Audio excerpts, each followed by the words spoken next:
हमारा क्वेश्चन है पुनर्मूल्यांकन खाते यानी कि रिवैल्यूएशन अकाउंट का क्या अर्थ है। ठीक है, ये हमारा क्वेश्चन है। मैंने आपको पुनर्मूल्यांकन के बारे में बताया था। ठीक है, इस पर मैं डिटेल में बताऊंगी। ये एक बड़ा क्वेश्चन है, ठीक है, जो हमारा 10 नंबर का आता है। तो 10 नंबर का आता है तो कम से कम 2 पेज लिखने हैं। ये मेरा 1 पेज में आ गया है, पर जो वहाँ की कॉपी होती है वो थोड़ी छोटी होती है बोर्ड एग्ज़ाम की, तो आपका 2 पेज में भी आ जाएगा। ठीक है, और खुला खुला लिखना है। ठीक है, क्या बोला है इसमें क्वेश्चन में, हमें क्या आएगा जो हमें आंसर लिखना है। बोला है पुनर्मूल्यांकन खाते से आपका क्या अर्थ है। ये जो खाता हम बनाते हैं, जो ये वाला रिवैल्यूएशन अकाउंट कहते हैं इसे, इसका अर्थ पूछा है और ये क्यों बनाते हैं, है ना, ये पूछा है। तो हम पहले इसके बारे में जानते हैं, पुनर्मूल्यांकन खाते। ठीक है, इसका अर्थ, तो किसी भी चीज़ का अगर आपको अर्थ है, कोई भी क्वेश्चन हो, तो आपको ब्लैक पेन से पहले उसका नाम लिखना है। जैसे कि मुझसे पूछा है कि किसी भी वर्ड का, जैसे पेन का अर्थ पूछा है, तो मैं पहले पेन लिख दूंगी ब्लैक पेन से, फिर उसका अर्थ लिखूंगी। ठीक है, इससे क्या पड़ता है, इम्प्रेशन अच्छा पड़ता है। और जो है, अगर आपका थोड़ा गलत भी होता है ना, तो जो हमारे एग्जामिनर होता है वो देखते हैं अच्छे से लिखा है तो वो नंबर दे देता है। ठीक है, तो पुनर्मूल्यांकन खाते, मेरे पास ब्लैक पेन था नहीं तो मैंने ये ब्लू पेन से ही लिखा है। ये वाली लाइन ब्लैक पेन से लिखनी है। ठीक है, इसका अर्थ है जब कोई साझेदारी फर्म में कोई परिवर्तन होता है, मतलब साझेदारी फर्म क्या, पार्टनरशिप अकाउंट। जो हम पार्टनरशिप वो बनाते हैं ना, पार्टनरशिप डीड बनाते हैं जब हम नया बिजनेस स्टार्ट करते हैं। तो मैंने बताया था ना, पार्टनरशिप डीड बनाते हैं जिसमें सारे रूल्स वगैरह लिखते हैं। ठीक है, तो अगर जैसे कि कोई उसमें कोई परिवर्तन होता है, जब पार्टनरशिप डीड में कोई परिवर्तन होता है, परिवर्तन में कैसे, जैसे कि कोई नया पार्टनर आ गया, कोई रिटायर हो गया पार्टनर, किसी की मृत्यु हो गई, तो इन सब से क्या है कि परिवर्तन आएगा, है ना, बदलाव आएगा उसमें। तो इसीलिए वो अकाउंट बनाते हैं। ठीक है, तो वही बोला है कि जब साझेदारी फर्म में कोई परिवर्तन होता है तो पुराने संपत्ति या देनदारियों का मूल्य बदल सकता है। पुराने संपत्ति या देनदारी मतलब जो पुराने उसमें पार्टनर्स हैं जिन्होंने पैसे लगाए हैं, उनका मूल्य बदल सकता है।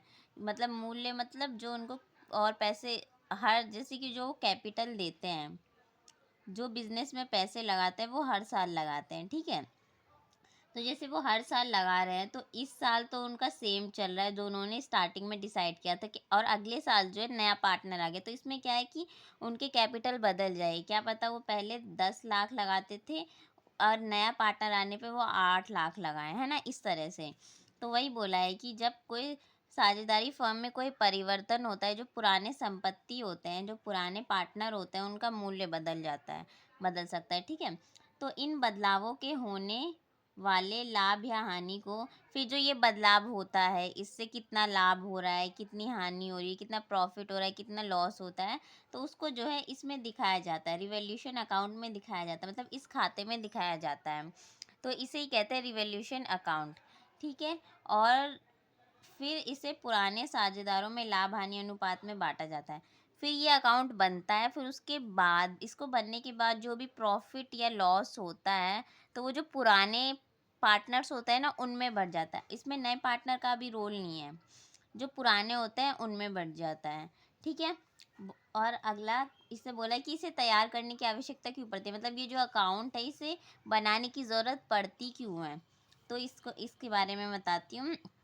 जैसे नए साझेदार का प्रवेश, मतलब इसकी आवश्यकता कब पड़ती है, नए, जब नया साझेदार प्रवेश करता है बिजनेस में, नए, नया पार्टनर बिजनेस में आता है। ठीक है, नए साझेदार का प्रवेश, जब नया साझेदार फर्म में आता है तो पुनर्मूल्यांकन खाता तैयार करने की ज़रूरत पड़ती है। ये वाला खाता, पुनर्मूल्यांकन खाता जो क्वेश्चन में पूछा है, तो जब नया साझेदार आता है तो ये खाता बनाने की ज़रूरत पड़ती है। ठीक है, और दूसरा है साझेदार का रिटायरमेंट, यानी कि कोई जो पुराना साझेदार है वो रिटायर हो जाता है, तब ये खाता बनाने की ज़रूरत पड़ती है। ठीक है, जब कोई साझेदार रिटायर होता है तो पुनर्मूल्यांकन खाता तैयार करने की आवश्यकता होती है। ठीक है, फिर अगला है साझेदार की मृत्यु, जब जैसे किसी की मृत्यु हो जाए, किसी पार्टनर्स की मृत्यु हो जाए, तब भी इस खाते को बनाना पड़ता है। ठीक है, ये इन कंडीशंस में जो है नया खाता बनता है, जब कोई नया साझेदार आता है, कोई रिटायर होता है, किसी की मृत्यु होती है, तब हमें ये वाला खाता बनाना होता है। ठीक है, बिजनेस में एक एग्जाम्पल से देखते हैं।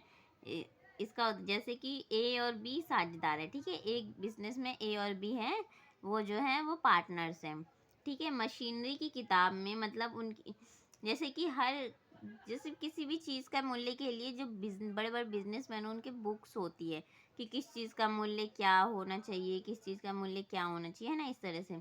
तो मशीनरी की जो किताब है उसमें 50,000 लिखा है, ठीक है। फिर जब नया साझेदार के प्रवेश पर उसका मूल्य 60,000 हो गया, मतलब जो किताब में लिखा था तो उसमें 50,000 था, ठीक है, किसी चीज़ का मूल्य।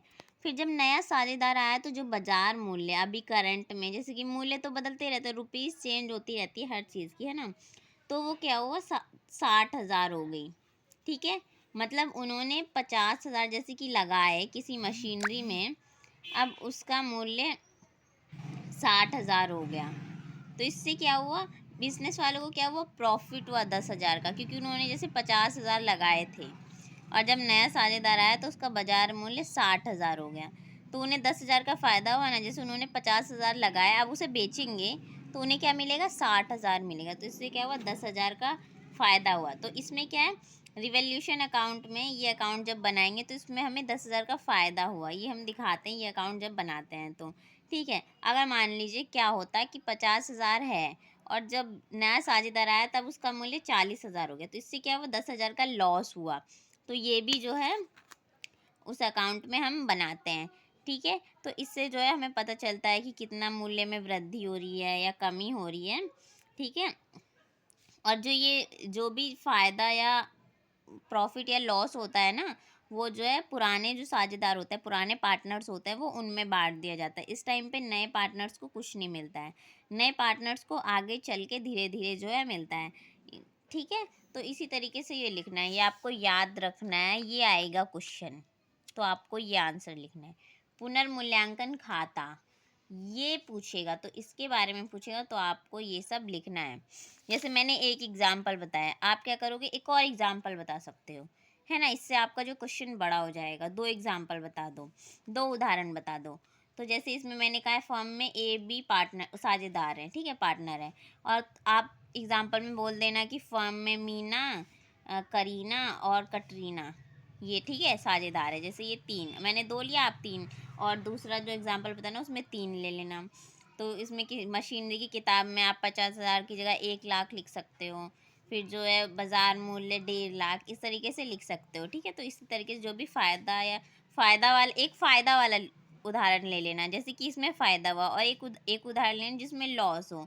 यहाँ 50,000 था और बाज़ार मूल्य 60,000 हो गया, और आप क्या करना कि ये फ़ायदा वाला हो गया, अब लॉस वाला क्या होगा कि 60,000 से वो मूल्य 40,000 हो गया, तो उससे जो है लॉस होगा, तो वो वाला एक वो दे लेना है, ठीक है। बहुत ही अच्छा क्वेश्चन है और इम्पॉर्टेंट क्वेश्चन है, एग्ज़ाम में आ सकता है, ठीक है। तो बहुत ही आपको इसे अच्छे से प्रिपेयर करना है।